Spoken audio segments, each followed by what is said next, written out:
Hello, my name is Chris.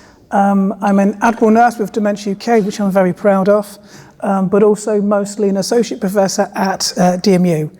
And by background, I'm a Learning Disability Nurse, Admiral Nurse, and Social Worker. And the other bit I tell you about, which hits on this second element here, is I'm also a person with autism. And my autism, my lived experience of that, has given me a particular perspective or lens in which I view days like this, which are quite nerve-wracking because I don't know anybody at all, although I met Karen, which is great. She came to my wedding, that was lovely. But overall, it can be quite nerve-wracking when you've got autism and not knowing how to navigate systems like this and networks. So thank you so much for inviting me. And I've just grabbed from Jackie the title, because I've changed my title there, Underrepresented Communities. Again, because I struggled sometimes with words and language. And I remember when I first thought, oh, I'd love to do that, but the title was a bit harsh. I need to phone or email Neil and say, Neil, you can't say that. And then I realised I'd read it wrong because of the R. So when we look at the title, East Midlands Dementia Care Research Symposium, Supporting Undeserved Communities, take out the R. And if you read it quickly, it's undeserved communities, not underserved communities. And I had to read it several times till I found the R. Oh, Neil, that's all right. I thought you were a bit of a... Anyway, but luckily there was an R in it, so all right. So, and that does make me think how we look at things, how we see information, that can give us different perspectives. And how does that affect how we come to know about dementia, how we understand what we call dementia, what it is to be a person with dementia, what it is to be a carer. So, two things here I want to quickly talk to you about. And this isn't research that's been done. I'm not here to present, look what I've done, because I ain't done it. This is I guess, to use some sociological terms, a will to know. So, two areas I think which aren't being studied enough, or it could be, and if it is, the knowledge isn't being cascaded down. So I'm not quite sure which is it. And the first one is supporting neurodivergent carers with accessible dementia information. And the second is opening conversations about childhood dementia. So children who get dementia and how that's very rarely discussed or spoken about. And if we're not doing it, who is doing it? And do they need a dementia voice within those discussions? So that's the impetus for today. So a little bit then really about neurodiversity in carers. And again, not knowing the audience, you may know a lot about this, you may know a very little about it. So some examples of neurodiversity. I know in some of my lectures I have with my students, I try to expand neurodiversity to include as well as neurodevelopmental, neurocognitive. So at what point should we be embracing dementia, brain injury, etc. as a form of neurodiversity? But generally we consider it in terms of neurodevelopmental conditions. Never use the word disorders, because we're not disordered. We just have a different perspective. So autism, ADHD, dyslexia, dyspraxia, dyscalculia, dysgraphia. And I know when I work with my students, and I mostly teach, ironically, the one profession I'm not qualified in, which is paramedics. And when I teach them about dementia, I do lots of apprentice work. And these are people on the road who come and try to become paramedics already. Most are maturer or older students, and they struggle with reading and writing. They're worried about doing a degree. And when we work with them, they've either just been given a diagnosis of dyslexia, dyspraxia, or we do some work with them and then they go and get support from university and they may end up with a diagnosis themselves. And it's really interesting watching how they approach the literature, the education that's traditionally given to them. And then when we put it through a neurodiverse lens, we think about what can we do to make it more accessible to you. For example, don't use italics, keep things left aligned. You'll see this background colour is not white. It looks better on the computer, it's more of a beige colour, but never a white slide. White slides are really difficult to look at, but there's a tradition, we just use white slides. So changing the background colour of slides when I present to my students, the font size, sans serif, all these bits and pieces, and it's working out how much of this is translated into accessible information for neurodivergent carers. So we come to this bit. We guess 10% of the general population are neurodiverse, but I would argue this is likely an underrepresentation, given the students who come to see me, and then I say, oh, you may have some signs of dyslexia, whether you wish a diagnosis or not, there's a learning need we can support you with. So it's probably under-recognised. And there are many reasons why it could be unrecognised. It could be because people are embarrassed, stigma, discrimination, or they don't realise themselves.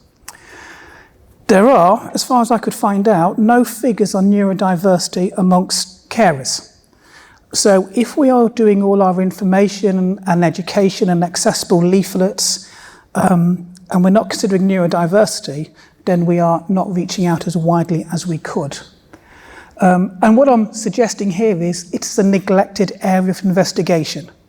I've not researched it yet. I'm going to. This is a conversation starter to see, is this something we should be looking at in a bit more detail? Yes, lovely. So, dementia information giving and the neurodiverse carers. So, the argument is more research is needed on info being accessible for carers. We are hearing a lot more, and rightly so, about other areas of equity, diversity and inclusion, but not so much, I think, on neurodiversity in the carer. Do current education packages and information literature meet the learning needs of neurodiverse carers? Because I don't think it does. And perhaps we can start to have a look at that a bit more in a bit more detail. In November, I'm doing a small workshop or talk, I forget which, at the UK Dementia Congress, where I'm going to open up another discussion about neurodiverse carers. And I think what I'm trying to do is get carers who are neurodiverse and say, Chris, you're right, or Chris, you're wrong. And that way we'll know. But actually, if that information sheet about dementia was printed on cream-coloured paper in a sans serif font, 1.5 line spacing, left aligned, and you didn't use those big words, as a carer, I'd get it. We hear a lot about training programs. Carers are in two branches, and this is great when I fall back on my Admiral nurse background. We have formal carers, informal carers. Imagine the carers you are working with, for example, in care homes, the care assistants. A lovely talk about the project you were doing, etc. So how do we tweak what we're doing to make it accessible to carers who may have dyslexia, who may have dyspraxia, who may have dyscalculia, and the whole idea about doing training can be a little bit scary. I tend to do lots of talks about the advantages of being neurodivergent, and if you have dyslexia, this is your skill set. If you have autism, this is your skill set. Neurodiverse ability, I call it. And if we know more about neurodiverse ability, then how can we apply that into some offer information giving literature? So that's the idea, starting to make that more known. So next steps in research for this bit. Gather data on neurodiverse carers. I don't know, a survey, an ask out, a Facebook. I'm new to research. I do talks. My role, I think, is to inspire and facilitate conversations. But I think we need to start gathering more data on it. Consider learning and accessibility needs when designing information, sharing literature, and ideally establish some benchmark statements. There's some great guidance from the British Dyslexia Society that says this is what you should think about. And I don't see that being applied many times in information leaflets. And then do some sort of EDI review. And by the way, E does not stand for equality, it stands for equity. Equity, diversity and inclusion review. So we know that people who are neurodiverse, as carers, formal or informal, are still having an equitous accessibility to information, and it's not just focused on the general population. So that's talk one. Talk two, I won't pause for too long, and I know people need to process, but I'm conscious of time. So the other bit I want to highlight is conversations about childhood dementia. I would love to, but it's a bit complex because there's so many people here, is start, as I do for my students, what's the age range that people tend to get dementia? what's the minimum, what's the maximum, and we get more people talking about early onset, which is great. Very few, but there are some, that talk about onset within childhood. So, people with an interest in this area, if there are any, this is a cut and paste, I won't send anything different, cut and paste from Australia, the Childhood Dementia Initiative, fabulous, international, but with this work focused from Australia, and they're starting to branch out. And what they found is 145 genetic conditions that cause childhood dementia, terminal, no cures, and we're starting to get more and more detail as we go along. So I won't read it all. I've highlighted a bit in yellow. 204 people in Britain estimated with childhood dementia, and if we compare that to 260 people as a comparison, we can see what we're getting is there's quite a high volume of people, of children with dementia, but not a lot is being talked about in terms of what support we can support them with. Childhood dementia symptoms typically start around 2.5 years of age. And as a visual, and again, it's quite interesting, I was being peer-robbed the other day by my colleague, and what they started to say was, Chris, we like your bullet points in your slides, but you've said that people with dyslexia may prefer some visuals. There's no visuals in your work. Like, oh yeah, well I'm autistic, I hate visuals. So there's no visuals, so to apologise. I shall do one with my hands. So children, they're like this and they learn, and that's fabulous. People with a learning disability, they're like that and they learn. It's still going up, but can you see it's not at the same level? Childhood dementias, you're going up and you're learning, and then you come back down again. And it's that group of people to talk about. And it's a bit more of a conversation, but the difference between LD, learning disability, and a childhood dementia, one, there's no deterioration, the other one there is. And that's what makes it a childhood dementia.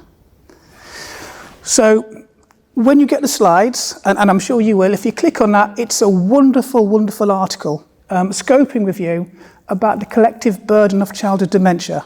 I'm always a bit worried about the use of the terminology burden, but it's from Australia, and that's the term they've used, and I understand why they've come across that, because they're trying to highlight it is a burden for many families. It's a world first collaborative study, looks at the genetic disorders, identifies 145 of them, bit of debate about Rett syndrome, is that learning disability?